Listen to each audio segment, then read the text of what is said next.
উপদেষ্টা মাহফুজ আলম এবং সাবেক উপদেষ্টা বর্তমানে জাতীয় নাগরিক পার্টির প্রধান আহ্বায়ক তিনি হচ্ছেন নাহিদ ইসলাম।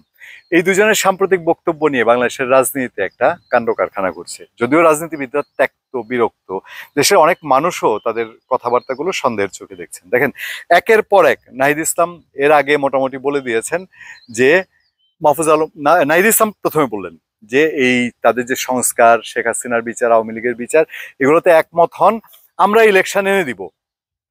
বোঝেন, মুখ ফসকে সত্য বের হয়ে আসে, তারা ইলেকশন এনে দিবেন। তার মানে হচ্ছে সেই মেকানিজম ক্ষমতা এখনো তাদের মধ্যে আছে। উপদেষ্টা মাহফুজ বলছেন দেশ অপলিটিক্যাল না, পলিটিক্যাল গভর্নমেন্ট চালাচ্ছে। খুব গুরুত্বপূর্ণ কিন্তু কথা। তার মানে এই গভর্নমেন্ট পলিটিসাইজ হয়ে গেছে। তারাও এখন একটা পক্ষ, এই সরকার একটা পক্ষ। তাদের প্রতিপক্ষ কারা? বিএনপি, আওয়ামী লীগ, জামাত ইসলামী, তারা প্রতিপক্ষ। এবার এসে মাহফুজ আলম বলেছেন জামাত যুদ্ধাপরাধী না, জামাত স্বাধীনতা যুদ্ধের বিরোধিতা করেছে।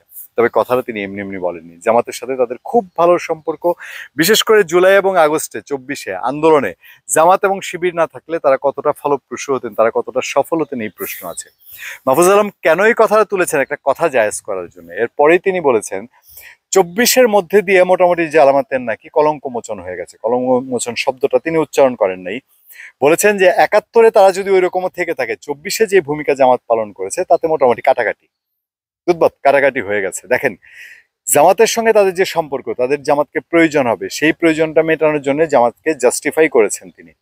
এইটা একটা রাজনীতির বড় চাল, দাবার চাল চেলেছেন মাহফুজ আলম। এটা অনেকেই বুঝতে পারেন। মাহফুজ আলম আবার এসে যখন এই যে ধর্ষণ বিরোধী আন্দোলনটার অপোজিটে গিয়ে এই লাকিকে গ্রেফতার করতে হবে, শাহবাগীরা কেন নামলো, এইসব কথাবার্তা তিনি বলছেন শাহবাগী বলে যেমনি ইচ্ছে এমনি সিল না দিতে। এর আগে মাহফুজ আলম তিনি মবের বিরুদ্ধে কথা বলেছিলেন, যে ঘটনাগুলো পাস্ট হয়ে যাচ্ছে, যেগুলো এখন আর নিয়ন্ত্রণের তেমন কোনো বিষয় নেই, তিনি এগুলাতে খুব শক্তিশালী হচ্ছেন। মব নিয়ে যারা এই দেশে যে নৈরাজ্য তৈরি করেছে তার কোনোটা কি ফেরত আসবে? কোনোটা কি মাহফুজ আলমের পক্ষে ফেরত দেওয়া সম্ভব? কিন্তু এখন তারা মবের বিরুদ্ধে শক্তিশালী হচ্ছেন, অবস্থান নিচ্ছেন। সারা দেশের আইন শৃঙ্খলা পরিস্থিতি যাচ্ছে তাই অবস্থা। তারা আছেন তাদের রাজনীতি নিয়ে। একটা প্রশ্ন অনেকেই বারবার তুলেন, 5ই আগস্টে বা জুলাই এই যে বাংলাদেশের সংস্কারের কথা বলা হয়, আওয়ামী লীগের বিচারের কথা বলা হয়, তা বা আপনার বলা হচ্ছে কি জুলাই ঘোষণা, সংবিধান বাতিল করা হবে। বাংলাদেশের মানুষকে কি জুলাই আগস্টে এইসব কথা বলা হয়েছিল যে আমরা আন্দোলনে নেমেছি, মাঠে নেমেছি এইসবের জন্য? নাকি বলা হয়েছে কোটা বিরোধী আন্দোলন, বৈষম্য বিরোধী আন্দোলন হচ্ছে? মানুষ তো সেই জন্য ঝাঁপিয়ে পড়েছিল যে আমার সন্তানের ভবিষ্যৎ চাকরির নিশ্চয়তা নাই, সেই নিশ্চয়তার জন্য মানুষ লাফিয়ে পড়েছে। এখন ওই আন্দোলনের বিজয়ের মধ্যে দিয়ে শেখ হাসিনা দেশ থেকে চলে যাওয়ার পরে এখন বলা হচ্ছে জুলাই নাকি তাদেরকে ম্যান্ডেট দেওয়া হয়েছে এই করার জন্য। এখন সেই জুলাই দিয়ে আবার জামাতকে জাস্টিফাই করা হচ্ছে। একের পর এক এসব প্রেক্ষাপটের মধ্যে দিয়ে নাহিদ ইসলাম সম্প্রতি যখন বললেন যে ইলেকশন তারা এনে দিবেন, বিএনপির মধ্যে গিয়ে ঢুকলো ভয়। বিএনপি চিন্তা করছে নাহিদ ইসলাম কেন এই কথা বলছে। সরকারের প্রধান উপদেষ্টা বলছেন ডিসেম্বরে নির্বাচন, ডিসেম্বরে না হলে আগামী জুনে নির্বাচন, কিন্তু বিশ্বাস কিভাবে বিএনপি রাখবে?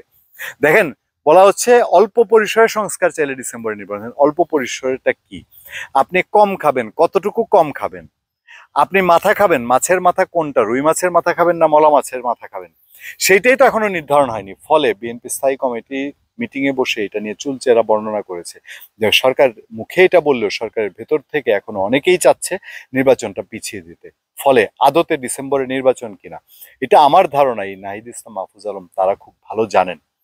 ধন্যবাদ সবাইকে। ভালো থাকবেন, সুস্থ থাকবেন। সত্য, করুণা এবং সহনশীলতার সাথে আপনাদের সাথে আমি আতিক রহমান পূর্ণিয়া।